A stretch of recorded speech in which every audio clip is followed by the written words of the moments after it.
প্রতিমা একজন গ্রামের মোড়লের মেয়ে এবং খুব উচ্চবিত্ত পরিবার এবং ও বেশ শিক্ষিত, মানে একটা গ্রামের মেয়ে হওয়া সত্ত্বেও ও যথেষ্ট পড়াশোনা করা, এবং ঘটনাক্রমে ওর একটি চাবিওয়ালার সাথে প্রেম হয়। ন্যাচারালি এতটা ইকোনমিক ক্লাসের ডিফারেন্স বাড়ির লোকজন মেনে নেয় না, ওর একটা অন্য জায়গায় বিয়ে হয়ে যায়, ও কলকাতায় চলে আসে এবং ওর জীবন একটা ক্রাইসিস হয়।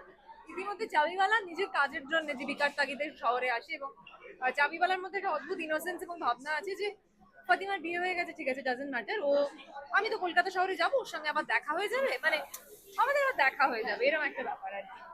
তো এবার কলকাতায় এসে ও ও কি ঝামেলার মধ্যে পড়ে এবং কি কি ক্রাইসিস হয় সেগুলো কিভাবে কাটিয়ে কাটিয়ে ওঠে, সেইটা নিয়ে। তবে মূলত এটা একটা প্রেমের গল্প, এবং আমরা এখন প্রচুর থ্রিলারের চাপে প্রেমের গল্প দেখতে ভুলে গেছি।